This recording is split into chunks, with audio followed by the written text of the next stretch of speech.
Do you ever get the feeling that modern drug culture is a new form of ritual? Almost as if through this sacrament, through this Eucharist, we are entering or seeing the kernels of a new religion, a new cultural institution that offers us the experience of transformation. Because the experience of transformation seems to be the crux of religion. And as I always whine about jargon, me versus jargon, Boyo versus jargon, I discussed in the Roman podcast what religion traditionally meant to the inventors of the word. And they saw it in a much different way than we understand it. We understand it as this dogmatic set of rules, but they saw it as a sort of dream that they were preserving, almost like coders taking care of a software program to make sure the computer didn't break.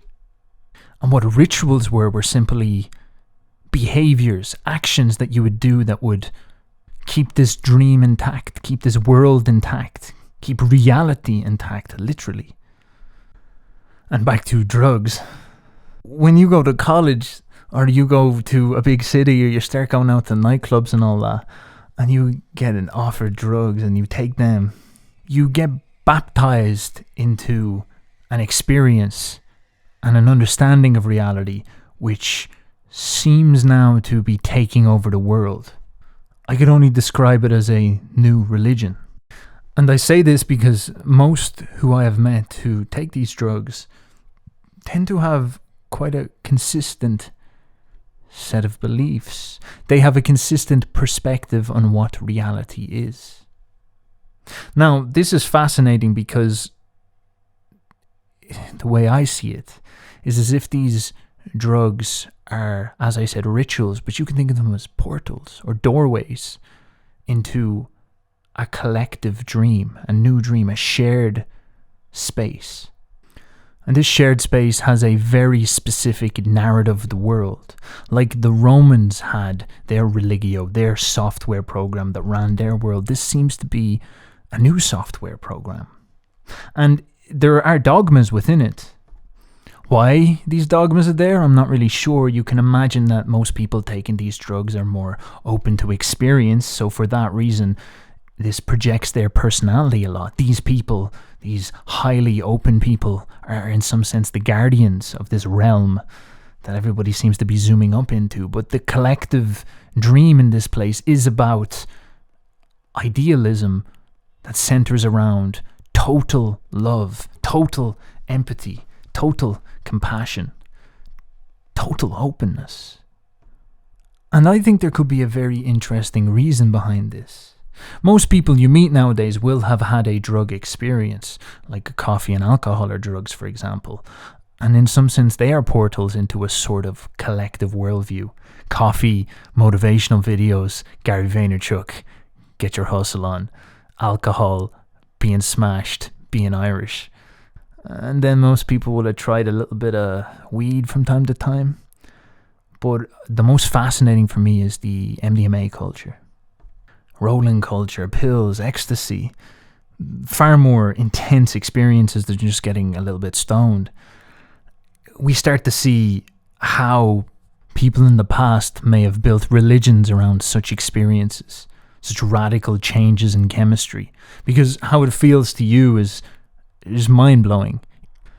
MDMA is a very interesting one because it is essentially just like feeling good perpetually for a couple of hours. And when you do it a few times, you start to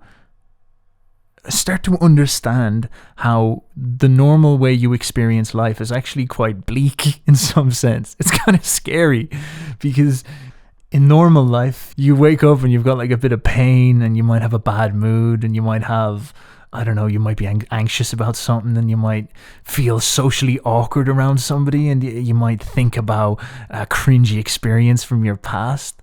And then when you take MDMA, like all of that stuff gets reframed in this like beautiful way of seeing it, and you're just filled with this like hugely positive cascade of emotions. And it's like being in paradise. And when you reflect on it, you're like, it's kind of tragic that life is not like that all the time. It's quite a strange world we live in, where life is not like that. Surely if we had a benevolent creator, that would be the way he'd design it. And so you give this drug to millions of highly open personalities, idealists, and they experience this visceral contrast between perfect emotional ecstasy and and literally the fallen world. And I don't know why you think you wouldn't get a religion.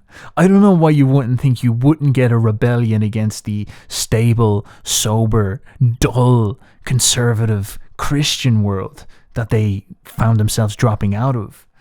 They are essentially agnostics. They turn on this Christian culture that they're a part of, and they say, look at, why are you worshipping the God who made this place? He's a demon. Look at this, like, you feel so bad. It could be so much better. I have seen it. I have went through a portal and it was perfect. And I had a glimpse. I saw a dream. Perfect love. No more pain. And this doesn't require faith. I can show it to you. I can give it to you. And we can do it together, and you will see. And they're not bullshitting either. There's evidence to show that when you give people psychedelics and things like MDMA, it increases the personality trait openness. It makes them more like the space they enter. It is truly an ascension into a new realm, a redemption from your fallen self into heaven, full of angels that you can actually meet. It's not a story, it's all real. Now, I wish I had a link in the description where I was selling some MDMA. I'd probably make a fucking fortune. But I do think these people going through this experience, especially the idealists, taste this perfect paradise of never-ending, supremely long hits of dopamine or whatever the hell MDMA blasts into your neurotransmitters. And they have that religious experience where they're like, okay, the world is not like that. How could we make it like that? It gives them their divine goal, their kingdom that they will seek. Now, Boyo versus fucking jargon again, but I talk to my quote-unquote liberal friends, even though that's a terrible, crappy category to use for this. But in some sense, these would be the people who have bought into this vision of how the future should look. And they premise it on something that's close to this experience. They describe it to me like, this is how the future could look. Imagine if we could break down all these social boundaries that cause us to be so afraid of each other, cause us to be so anxious and doubtful. Imagine if we could crumble all these things that keep us separate, like our bodies and our identities and all that, and we could merge into one as this like pure spirit, this pure consciousness, and then we could communicate like pure positive emotion to each other. We could communicate the joy of just being together. And isn't that love? It's this almost like this universalized family, and the idea that the only thing you need to have this experience and to be part of this great heaven is to be conscious. And so it's this like welcoming, this salvation of all beings. It's so religious. It's almost like the actualization of the Christian dream. As insane as that sounds, what is the Christian heaven? What is the end game of Revelation? Is that Christ comes down and he lifts us all up into a perfect paradise. And that's where evil is defeated once and for all. And what is evil? Only the things that keep us separate, in pain, suffering, alone, and doubtful. And so this strange kingdom that will come in the future is this giant orgy of consciousness. It literally sounds like some new age science fiction, but I genuinely speak as someone who spends a lot of time, I guess you could say, not judging people or when I'm talking to them, but like observing the dream that they live within. And I've detected this dream consistently across people who would be liberal or people who would be this personality type, if you will, especially people who are into technology and whatnot. And I would thus claim that this seems to be an active archetype, or at least the story that's populating the archetype of the kingdom. I've just literally ruined any social interaction I'll ever have again, because people will just be like, are you trying to detect the dream I live within right now? Is that what you're doing, Steph? Is that what you're doing? Well, Steph, I am dreaming of Ireland getting conquered by England again. How's that make you feel, Steph? That's James when he's 97 years old. So I'm telling you this to show you an archetype, and more specifically, the archetype as it manifests in the modern world. This archetype is the archetype of transformation. Jung talks about it at the start of his brilliant work called The Archetypes of the Collective Unconscious. And when we say archetype, yes, we are using jargon, and what he means by that is simply a really, really big idea. An idea so big that people have not only paid attention to it and put it into their religions, but when you analyze all religions, you find that it is consistent across them. And this specific archetype may be the biggest. Now, when I said the MDMA gives you this contrast with normal life that makes you realize that normal life is quite painful. It is less than ideal in the way your emotions experience it. Well, you can imagine that as the state of original sin. That is to say, it almost feels like we live in a world that is fallen. And it always feels like we are searching for something greater.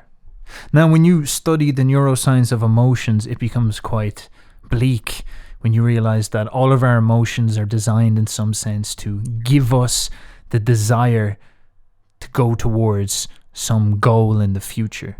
A very basic example is food. You lack food. You're in a state of sin, a fallen state. Your belly is empty, and your chemistry starts to grumble, being like belly empty. And what happens is a dream starts to appear in your mind. And alongside this dream, these things are literally the same, just experienced through different modes, if you will. One is your inner vision, but this one would be your emotions. You see this dream of this excellent sandwich. This sandwich is a layer of cheese, a layer of the finest ham, and then you've got like some nice salted crisps, some really, really well produced soft tomatoes. It's gorgeous, hot and fresh bread. And what's crazier is that you can not only see it, but you can taste it. It's calling you.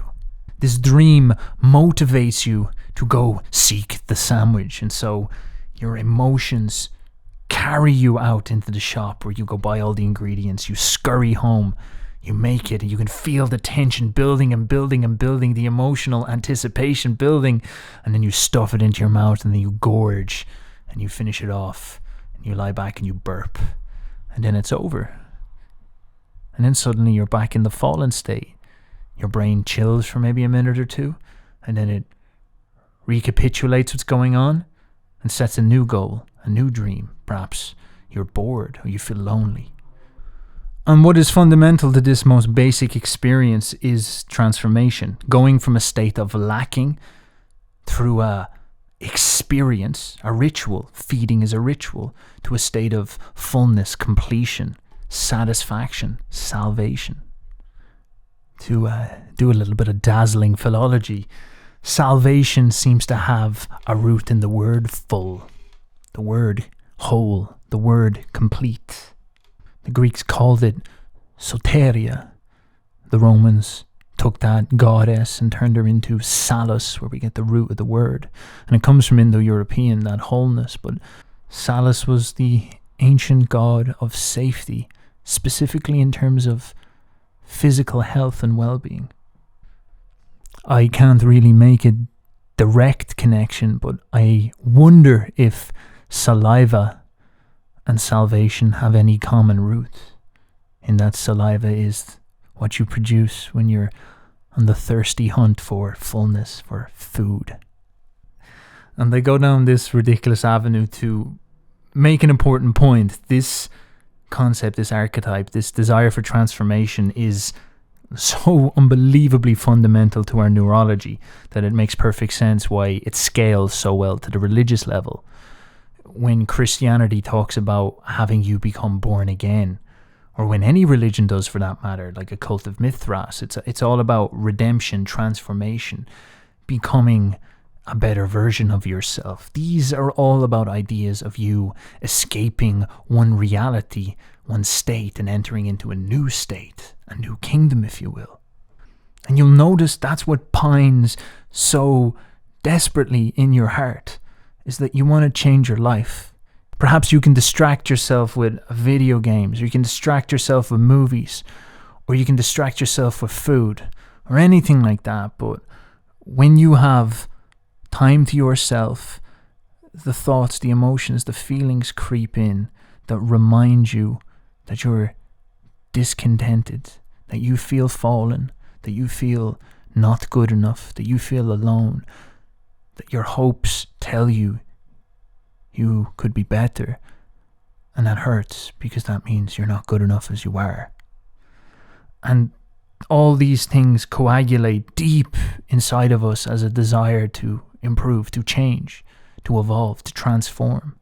I wish I didn't have to struggle with this job. I wish I could enter a new lifestyle where I don't suffer like I do now.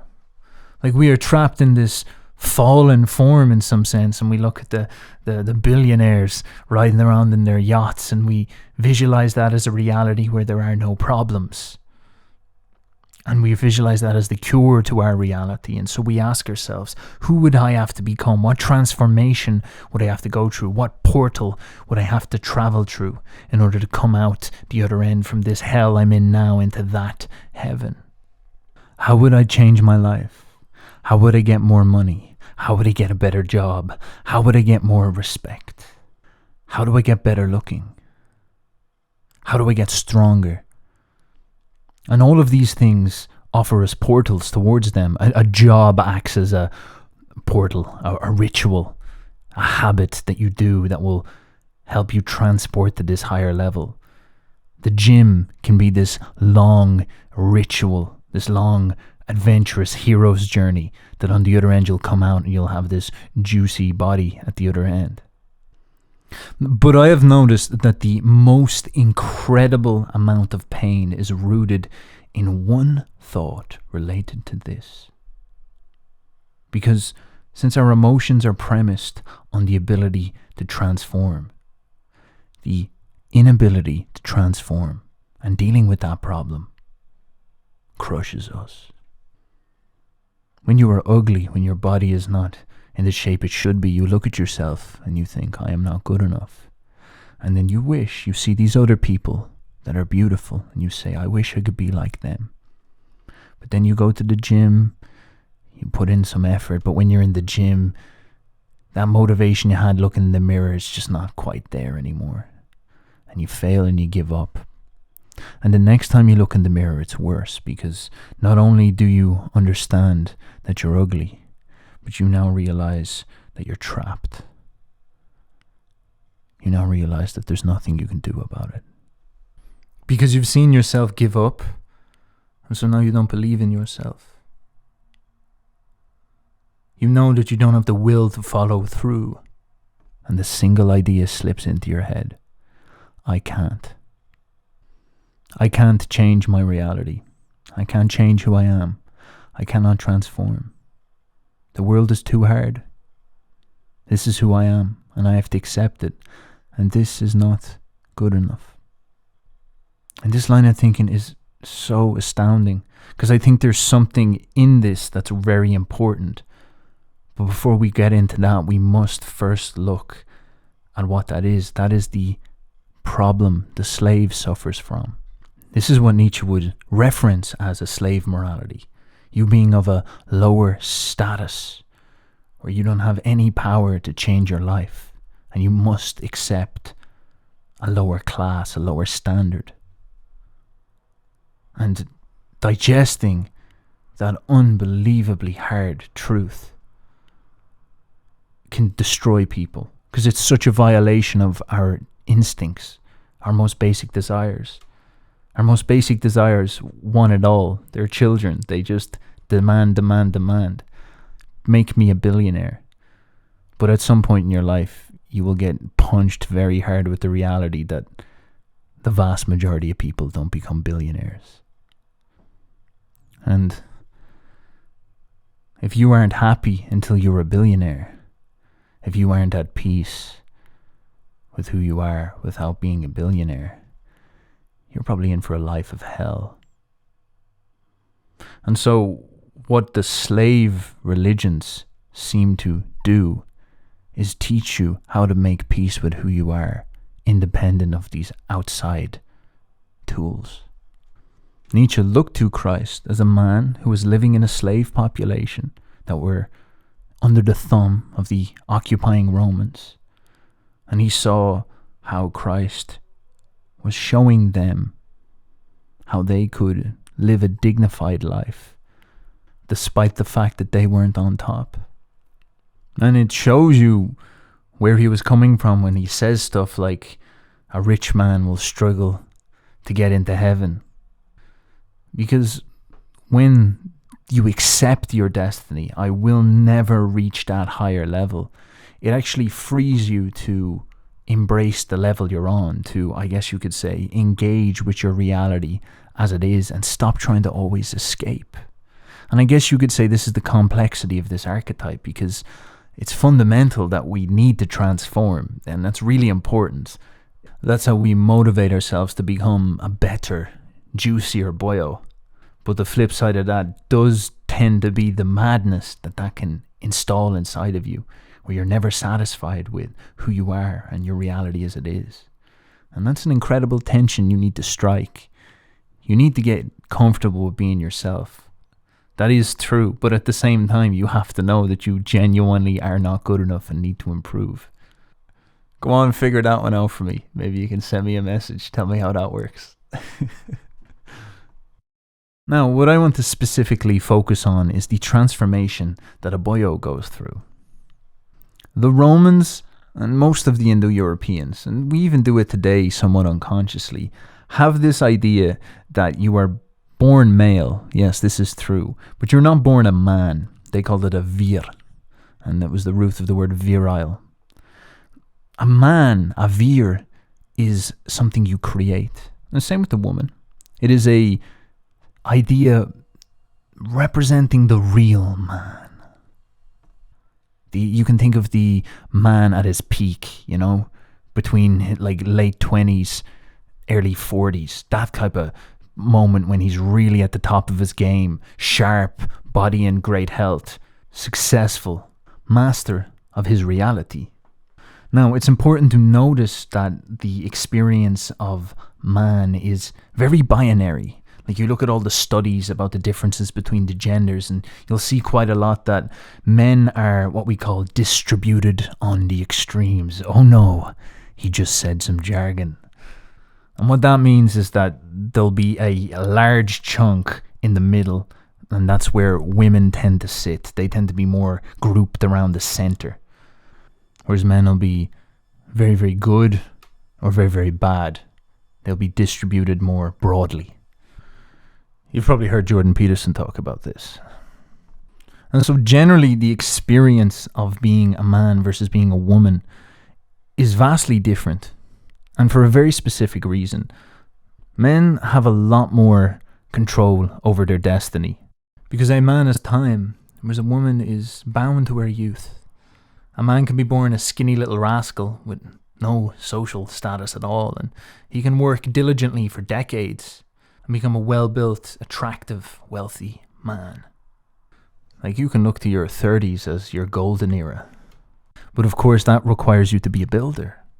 All of these transformations require you to be disciplined, to adhere to the rituals for an extended period of time. And the vast majority of men are incapable of doing that. They get crushed by time. Their laziness gets the better of them and drags them into a lower fallen reality, and they make peace with it.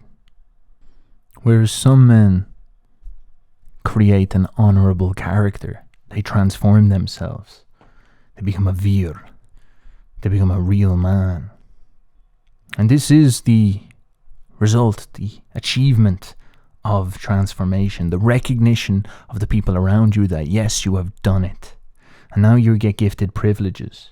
And you can think about this in the ancient Greek states in Rome, that the people who would have had the rights to vote would have been the brave men who are property owning. The slaves, the women, the children, the weak men, if you will, none of them would have had the rights to vote, because rights were earned. Privileges were unlocked, like it was a video game. And as I was saying with MDMA and drug culture, once you take that pill, once you take those drugs, you're entering in a portal that will bring you to a new community, a kingdom, full of all these angels who are well versed in the ways of MDMA. And so these adventures, these endeavors that a man would go on to prove himself worthy of being esteemed as a vir and gaining all the privileges, is the exact same portal. Only the way we understand it is as initiation. And the foundational example of a man going through initiation in order to turn himself into a real man was done through war. As we discussed beforehand, virility was the idea of displaying courage on the battlefield and strength, military prowess. And so a Roman boy would typically become a real man by proving that he was capable of overcoming the intense terror of facing a man who wants to kill you on the battlefield. And if he fought well and made it through that, and did not run away or hesitate or act fearful, he most certainly can be considered a man of good character, a man of strong constitution, a man who knows how to handle himself when under pressure, and therefore a man who has earned the right to be gifted privileges. And Nietzsche noted that this was how the Greek aristocracy and the upper classes tended to see the lower classes around them. They saw them as there in that fallen reality because at some point in the past their ancestors were too afraid to stand up to the terror, and therefore they got defeated by these people, these upper classes. And so what was happening is you had a righteous ordering of the world based on spirit. And by spirit we mean those who can inspire themselves to overcome their cowardice and become courageous. But of course, I'm not here to LARP. We do not live in Roman times, and the trial of initiation through combat does not exist to us anymore. In fact, when I was growing up, there was a distinct absence of these rituals, these initiation experiences. Maybe you had something like a debutante ball, where you all get drunk and symbolically accept that you are no longer a child in school, but now an adult in society. But that isn't really anything you've earned. And that psychologically is a serious problem, because, as I said, this is an archetype, and you crave it. You crave this transformation, whether you like it or not. You would like to be a better person. You would like to level up. And where societies of the past would have offered you initiations for you to do this, modern society was absent of this. And this grated very heavily on my soul. I was an angry little shit. I did not like the school system. I did not like college. I did not like the books, and I always got so frustrated. I didn't think I was good enough. I wanted to be talented. I wanted to have skill. I wanted to master a craft. I wanted to learn and cultivate a knowledge and a wisdom and learn to tell great stories. But instead of me entering in university and meeting some wise mentor who would teach me the ancient ways of druidic, Irish, Gaelic, bardic poetry power, instead I got the mass-produced education that we get, and many of my teachers were simply PhDs. And worse still is that modern universities are somewhat infected with some very sloppy thinking, which did not make things much better. And so I was angry and I was resentful, and I sort of didn't like the system that I was in.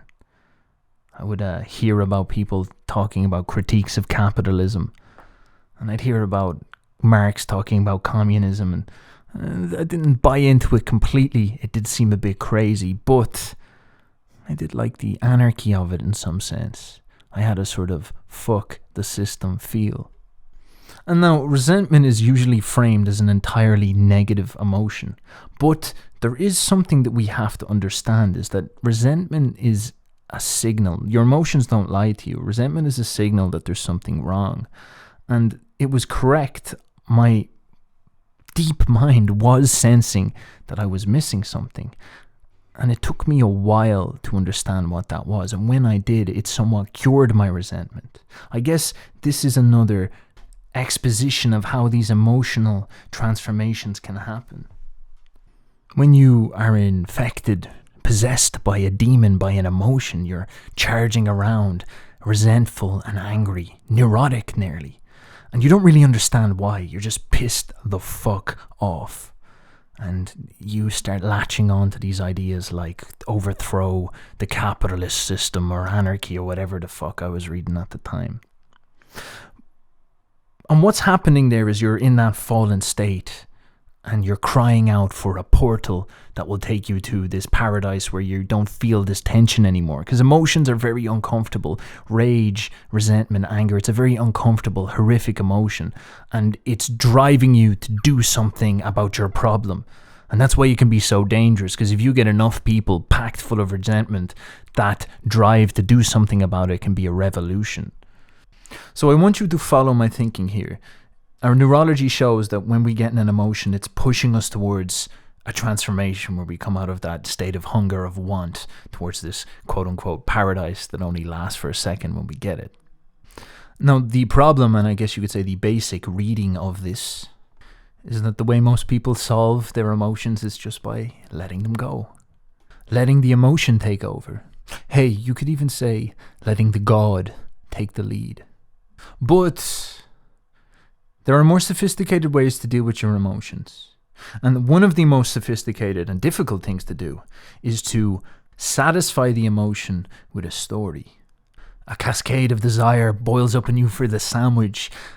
But instead of you giving into it and going through that portal, which is the feasting moment, what you do is you say to the emotion, I am on a diet. And what is interesting is another desire for you to transform in a more long-term way is now butting into this neurology and bullying the lower desire into submission. Now, another facet of this is that the emotion is often asking for a story. Suddenly you get all these grumblings in your tummy, you feel a bit tired, you're acting cranky towards people, and it's all coming from your body and you don't quite know what it is because you've been working on the computer all day, you've been out of your body, and then suddenly it clicks, I'm hungry. So what you'll do is go take that food, take that quote-unquote pill, and change your state. But then when that story comes in, it says, I am hungry. Oh, but why am I hungry? What is the solution? Oh, I am hungry because I'm trying to transform into a better looking person. And suddenly the satisfaction of the emotion gets bullied and the emotion gets told to take a sideline. And that is hard. And that is the war of willpower, I find. If you want it enough, you can beat those desires into submission. And so when I was experiencing all this unrest from resentment, from anger, the fury of youth, as they call it, giving into that resentment can be a very stupid thing for a young man, because it's a furious emotion. So I had to ask myself, why am I so angry? Why am I so pissed off? And it becomes so interesting where I would walk around my life in a sort of haze of rage, directing it outwards at society, blaming it outwards, never looking in and asking myself, why? Why do I feel this way? And when you do, you realize why you avoid it, because it's painful. Because the fundamental reason a young man is pissed off is because he's not who he wishes he was. I was unaccomplished, weak. I didn't have respect. And the problem is that that is natural. Why do you deserve respect for just existing? You've achieved nothing. All you've done is consume your whole life. And you think you're entitled to be celebrated as the most important thing in the world. And that's when it starts to crack. You're furious because you wish you could be better and you're not. And you're angry at the world, well I was anyway, because I knew I had potential and I knew I had the sincere ambition to fulfill it, and I couldn't find the resources around me to do it. But my problem was I thought I was entitled to get privileged, to get gifted all that stuff. I thought the world was supposed to sort itself around me and gift me the pathway. But that's not what happened for most men. Now, of course, that would be ideal. I would love if society would reorganize itself to honor the masculine ambition a bit more, but that's not the reality it's in. And most men, and even great men, did not have such privileges and still did pretty fucking good. And so the story I had to tell this emotion is that, yes, I'm somewhat correct in my anger. I wish I was better, but I need to have humility. I need to have patience. I need to build. And I think that worked for me. I think that dance of crushing your entitlement but not dishonoring your ambition that is fueling the resentment actually takes all this anger and directs it in a sense that actually turns it into a fuel of sorts. It lights a fire up under your arse, as they say. So my solution to this was to go out into the world and focus on pragmatism and skills and whatnot. I got out of college. I had to figure out how to make my own money. I went and I learned to fight. I did some weightlifting. I got music lessons. And I would sit there pondering, how do I bring my personality forward and create something, master a craft, become an artist? And so you meet me now halfway along this journey, in the middle of my initiation. But of course, wrestling with this myself bullied me into asking some very deep and soul-searching questions, which I'd say most of these podcasts are the fruits of. And by far, one of the most interesting things I've latched onto, in my opinion, is that since we've decollectivized, since our communities have broken apart and things have gotten all strange and different and, modernity, everybody's an individual and all that is, and we've seen the collapse of our institutions and our rituals and whatnot. This means that you almost exclusively have to self-initiate as a male. And that means if you want to transform into what is considered a real man, a vir, a man of honor, you have to go for that yourself. And if you grow up not even having a context to understand what that means, how are you ever going to make that choice? You're just going to have to have faith that your instincts push you in that direction. But how can you even be sure as a young man that your instincts are not corrupted by all the mind-numbing information and thought forms that come at you going through the school system? Like, what do you do about that? And it's not that it's a trivial issue. Like, I am an Irishman and I am proud of my fine people, but I have to rib them here a little bit. We have this concept in Ireland called Dutch courage, because we have an alcoholic beverage called Dutch Gold. And I don't know, have you heard this before, but the Irish people have a propensity for drinking. That's one thing that we enjoy. And so I was talking to a group of girls the other day, and they were telling me that the experience of being hit on by an Irishman is quite pathetic. And I was kind of cringing, being like, oh Jesus, here we go, okay. And I was asking them, I was like, what is it like? What happens usually? Well, okay, all of them said at once, they're usually hammered. They're usually very, very, very drunk. So the Irishman sees the beautiful girl, and what we is, because we haven't created ourselves in the way that we should, because we don't have that confidence to just rock on up there with and be like, hey, how you doing? We have to smash back a load of alcohol and get ourselves Dutch courage, fake courage, courage fuel and whatnot. And I don't want to criticize that too heavily, because I'd say 85% of Irish children were conceived in such circumstances. But nonetheless, it is a fact. And when you talk to girls about their experience with it, it can be quite horrible for them. They're like, oh God, no, it's terrible. But it gets even worse because one of the girls was saying that she got tipped on the shoulder and she turned around and there was an Irishman. And he said, no, he did not say, hey, how are you doing? Or he did not say, here's pickup line number 1. Or he did not say, I don't know, you look very good today. He says, my friend likes you and would like to meet you. And then he points behind him to the friend far off in the distance who raises his glass, I'd imagine, and says, hello, fine female. And she, of course, says, oh my God, no way. That is the worst attempt I've ever seen in my life. And so stuff like this is bad. This is we're not representing well out here when I'm hearing stories like this. This gives me the feeling that we need some type of collective redemption of the masculine Irish spirit. Oh my days. But it goes to show that if you're left to yourself as a male and there's not a lot of evolutionary pressure put onto you, there's not a lot of, conflict going on, you'll soften and you'll turn into the worst. So I'm going to run the risk of repeating myself, but if you are in nature and you have no status, you have no access to resources, hierarchy, women, property, you have none of that stuff. The thing that would always make you transform into a higher being who has higher privileges, higher status, more power was war, was through the conquest of others. And so there's this sort of unwritten rule or understanding of honor that the best man wins. And the original notion of the value of freedom was premised on this. Freedom was something that the winner gained, earned.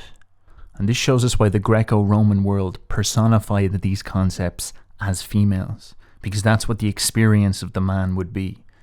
Victory in battle, reward, female. Victory comes from the Roman goddess Victoria. Freedom, or the way we know it as liberty, comes from the Roman goddess Libertas. And so the basic experience of being a man is that you are trapped in a prison, a lower reality, a fallen world, and you want to move up into a paradise. And that paradise is not defined by pleasure, but by freedom. We must make great, arduous sacrifices. Pain becomes fundamental to our reality, because the gain in the end is the only way that you can live a truly dignified life. There is no dignity in being a slave. Nobody likes being a slave. And so the transformation that war offers, that portal, that intense battlefield experience offers, is treasured in the soul of man, and he will hunt it wherever he can find it if he is brave enough to face it. Now, I want to bring your attention to the dialectic that I'm trying to set up here. We have fundamentally a dominant instinct in this capitalist world, which is the instinct towards comfort, pleasure, consumption. The MDMA experience seems to give us the most distilled and pure manifestation of that instinct. And the notion of paradise for that instinct and for the people caught up with this instinct is this idea of total unity, the complete dissolution of all boundaries. So we dissolve into this state of orgasmic love altogether, no differences, no distinctions. But this instinct that lives in all of us, all men want comfort, pleasure, and they subscribe to this desire, is at war with another instinct, that smoulders aggressively in the shadows of their hearts. And that is the will to ambition, which is nothing but the desire to attain privilege, freedom, privacy, separation, the establishment of boundaries, which are premised on the idea that I am better than you because I won. Now, this is a huge issue because these two instincts are incompatible fundamentally. And if I was to put this in its most sinister and Jungian terms, these two instincts are at war inside our hearts as if they were gods. They both offer us kingdoms. One is a kingdom of unity, equality, pleasure, like a giant herd, a giant nest, where there is no distinction and everything is shared, where the other offers us a kingdom of privilege, of status, of separation, like a pyramid, like a mountain, and the possibility where you can reach the top and gain all the privileges of being in that position. And the tension comes in how we reach this kingdom, because those who believe in the nest, in the commune, see the pyramid, the hierarchy, the tool that creates inequality as fundamentally evil and the single obstacle towards this kingdom that must be torn down. Whereas the opposite instinct desires to be placed high above the majority as a privileged minority on top of a pyramid, a hierarchy, a mountain. And these see the dream of the majority, which is aiming at tearing down their pyramid, their hierarchy, their kingdom, and absorbing them into the mob, into the lower forms, like a big swarm of orcs screaming at Gondor.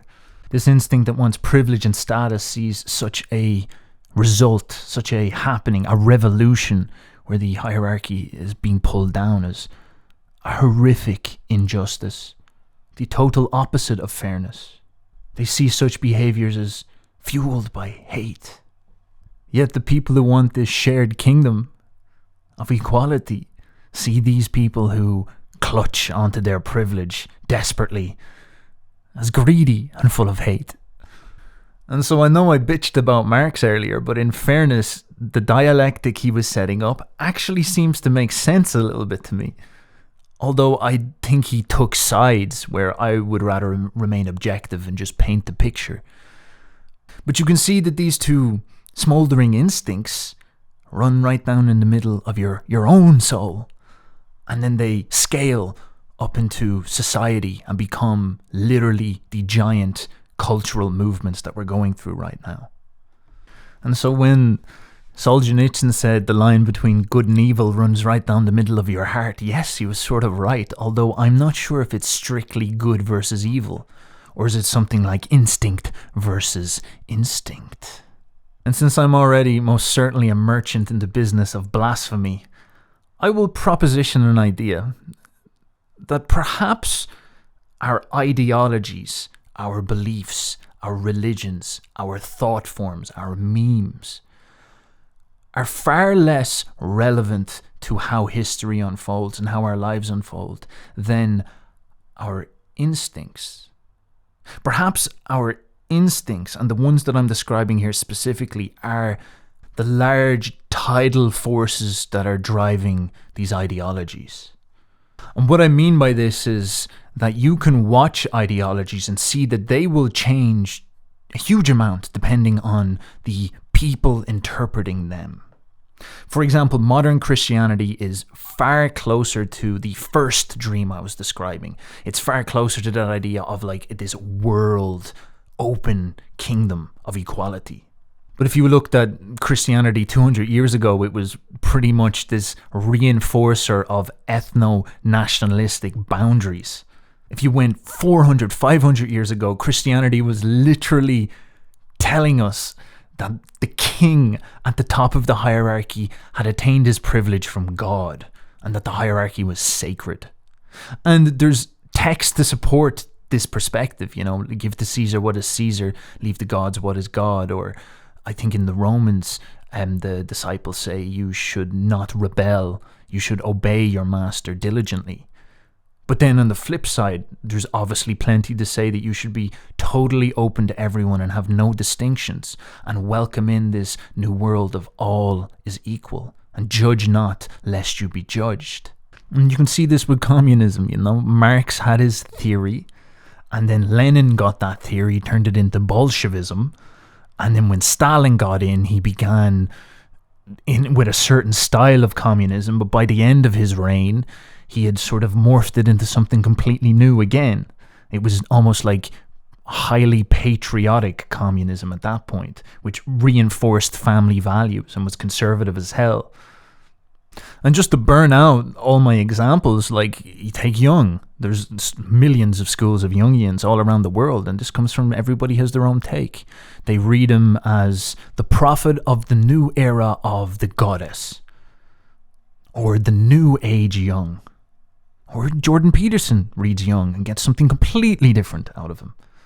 And then Nietzsche's the same. Some people read Nietzsche and they take a load of MDMA and they're like, Nietzsche is saying that if we are to be the Ubermensch, we must throw off all the shackles of slavery, where we become masters of our own reality through transhumanism.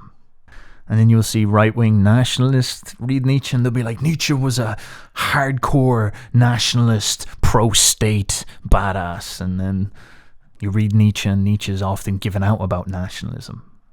So what I'm proposing is that wherever the zeitgeist is, whatever the dominant instinct of the people reading the text is, will determine what they see. Which implies that there's a more fundamental war going on. And the correct resolution is looking at it instinctually. People obsess, they're like, we've got to get the right ideology. If we just make the perfect ideology, then everybody will just read it and then boom, everything will make sense and everybody will do the right thing. But what if it's actually more fundamental? What if built into us are instincts which pull us in the right direction? And all we have to do is learn which instincts we must fan the flame to. Should we cultivate the desire for pleasure and comfort and equality and sharing and commune and crush out that toxic masculine energy, which is the alternate instinct, which is a ruthless, greedy bastard? Is that what we should do? Because if you can do that, if you can kill off the instinct, where would the desire for hierarchy come from? How would that even be possible? And then, on the flip side, if the problem was this will to comfort, this desire for pleasure and for things to be easy, does that mean all we have to do is to fan the flame of that instinct that desires freedom and that honors merit, hierarchy, and justice? It really makes you think. Does that mean that the war is in some sense a spiritual war? Only that we are not allowed to talk of the spiritual as some disembodied, far-off place. Nor are we allowed to imagine the instincts as this reductionist, fundamentalist place, but as a sort of united way of seeing the world. The chemistry in our bodies collectively turns into these gods that rule over us. The instinct in you for comfort versus the instinct in you for conquest. When you take 1 million people and mash all those instincts up into an abstraction, you have a great war in heaven. And is that the war that we're going through now? And has that been the war that we've gone through all of history? And all our religions are simply paintings, language, metaphors we throw at this battle in order for us to make sense of it. But it is true that we can participate in this war through ourselves.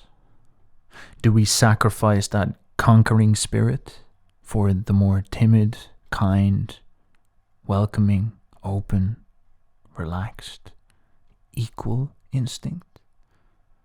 Because we understand that despite the romanticism of that conquering instinct, it leads to war and to death and to corruption and greed.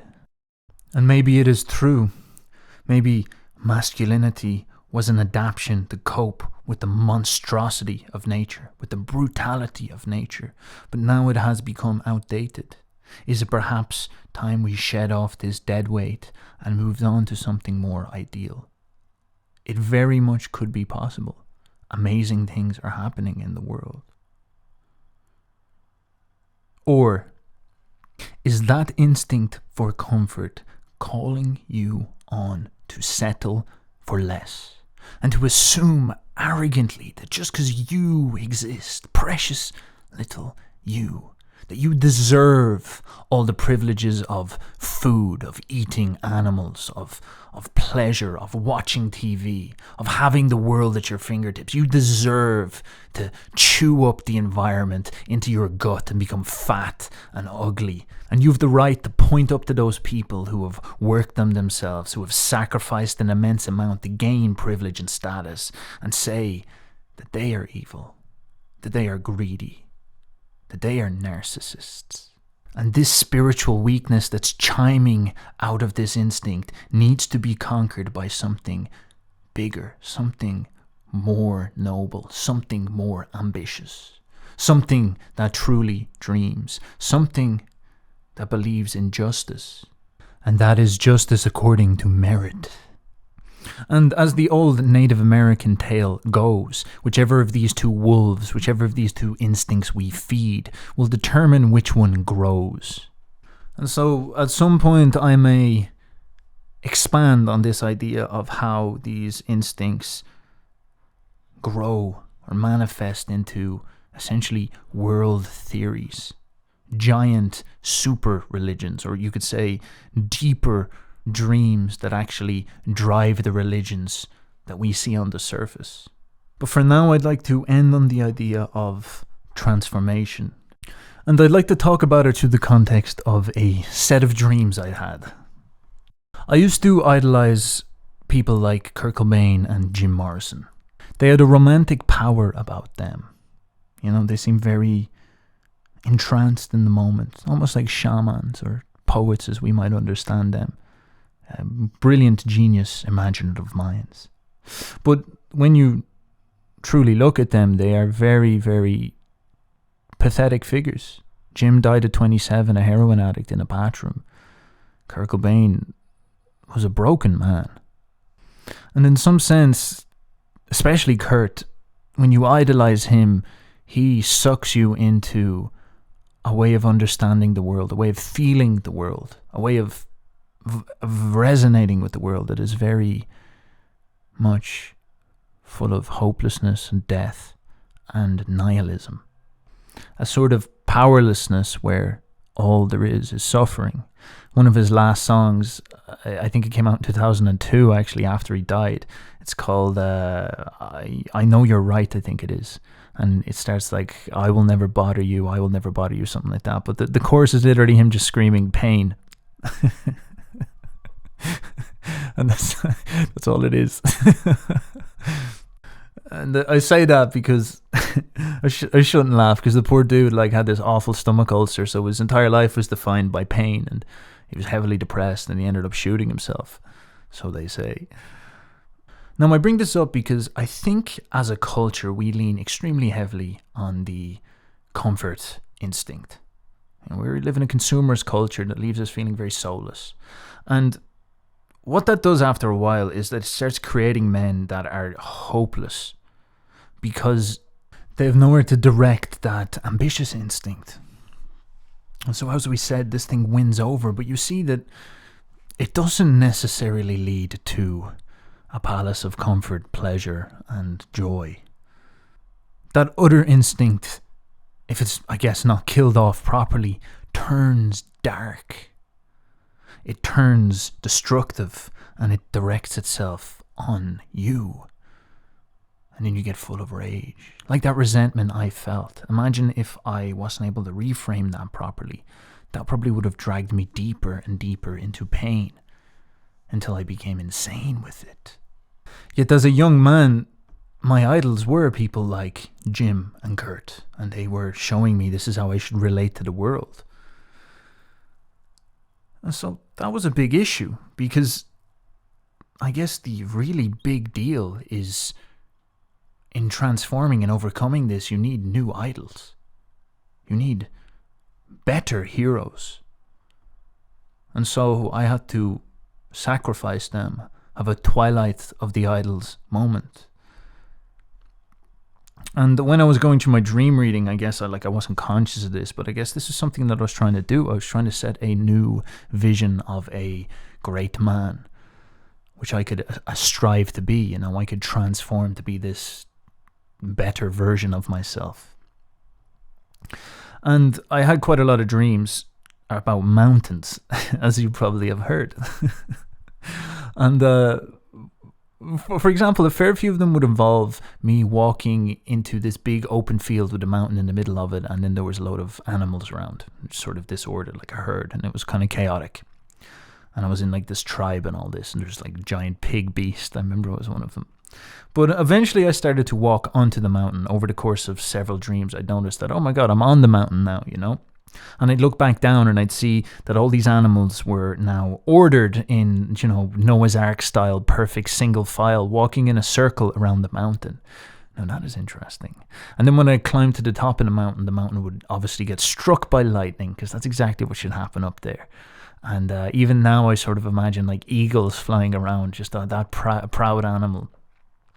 And that getting struck by lightning was very, very important, because it meant that something happened up there, And it's interesting that God, Zeus, Yahweh, they're always thunder gods that strike the top of the mountain. And the mountain is almost like their place. The mountain is like their hierarchy that they guard the top of. And I guess the animals down below were the lower instincts, which have now been ordered. And so I was charging up this mountain, and I got to the top. And there was this like kernel of vibrating energy, like an orb. And I got closer and closer to it, and it blew up into this, mini sun. And it was this shining, powerful energy. And like as a Jungian, I interpreted it as the self, but it was sort of like this image of the perfect me, the unattainable perfect me. It was an ideal, and it was an energy. It's hard to describe. It was like this perfect energy of light, of fire, of, I guess you could say, that instinct, ambition, chaos, drive, will. And it was at the very top. And there was sort of like this figure I see in it, like this shining golden Boyo is the only way I can describe it. And I called him Solar Boyo. Inside the giant fireball. And and then what's interesting is that it didn't just end there. That wasn't just like, all right, you've completed the game. What happened then is that the fireball sort of like loosened up from this mountaintop and then floated off above the clouds into the sky. And then I looked back down the mountain with this sort of understanding that I had to go back down, but only down. This time the mountain at the bottom was surrounded by lava and brimstone, and it was hell. And so I had to return to hell without Solar Boyo. So I got a glimpse of this thing, but I didn't get to become him, or he didn't come with me, or he didn't stay. He vanished off. But then I sort of understood that this ideal was always floating high above the clouds, and in some sense the deep unconscious is represented as the ocean. But then there's this sort of idea of super consciousness as being represented above, in the heavens. Like that's where the gods are, aren't they? And these are almost like more purified ideals, like ideals that we actually understand, but we find difficult to keep in mind all the time, or something like that. These are supreme ideas, the realm of the gods, if you will. And so in some sense, I made me understand that this ideal was now floating above the clouds, following me, in that I'd always have it with me. I could think about it, and it would motivate me and carry me on. Lifting my spirits to the heights, if you will, while I struggle through hell.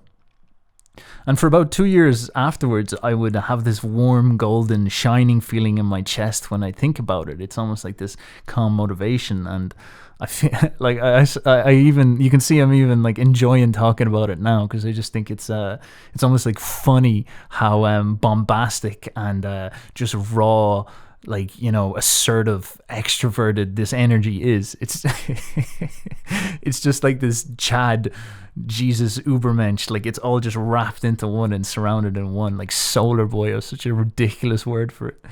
But it showed me an energy that I wasn't able to detect in any of my heroes, and it set me something to aim for. And so I guess, like, I would love to see myself transform into this, whatever it is, at the top of the mountain, full of juice, shining like the sun, unrelenting, abundant, joyous, creative, powerful. And I guess I could describe this as the deification of that instinct, because, as I said, I am a war between this desire for comfort, this lower man, if you will, and this desire for ambition and the higher man within. And so maybe I was seeing the higher man here. What would happen if I just went all in with that, and where it could pull me towards? It's like a motivation instinct. And so I kind of think I understand how people would vibe with figures like Achilles or Hercules, because through these real historical figures, or Jesus even, they would come into contact with this energy, this instinct. They would see the instinct inside them in this person outside them, and then they would be able to focus on this person and like almost like project these ideals onto them. Achilles was often described as having golden hair like sun rays. And Jesus often gets this type of, like, if you look at any pictures of Jesus, he has that big shining halo, and he has like that golden hair, and he has that sort of light present, you know, I am the light of the world, that type of vibe. And so if I was to suggest that I was discussing anything here about the idea of transformation, the fundamental guardian of transformation is the Savior, the archetype of the Savior, Christ, the Messiah, which is the same as the hero, Achilles, whatever. This sets you a standard that you can reach for, that you can transform into, the man of privilege, the man of status, the man of character, of whatever you wish, the better version of yourself. And we really struggle in the post-death of God world, where we don't have a figure for that. And men need it more than anybody. Men need ideals, because ideals serve the instinct that shines hardest in men, which is that ambitious thing. And so what could be happening is that we are somehow waiting for a hero to come, or perhaps a vision to come, or something like that, where it will represent this instinct properly. Like, people who discuss this almost as like the return of Christ, the second coming. Or what is a very common motif with the warrior king, where they die and go sleep under a mountain, and then when the kingdom is in its greatest moment of need, the spirit is reborn. And so is that where we find ourselves? Surrounded by heroes who are broken, we are waiting for a hero who comes shining. And what he will do is bring us the kingdom that we know deep down we want. Festivals that celebrate our vitality. Public works that are about celebrating our creative spirit. Stories that celebrate life. The spirit that created Rome or Venice or fucking England. Compared to the current kingdom we live in, which is isolation, which is no great shared projects, except maybe like Escape to Mars. It's full of meaningless work. It's full of mythologies of shame. And is our responsibility that we have to create this hero through creating this sort of energy? Is there some type of war in heaven going on, and it's waiting for, shall we say, the Boyo to discover in himself how he can transform himself? And then when enough of them do it, the tipping point is reached, and something new is born, which redeems the world from its fallen state. Is that the way of the Boyo?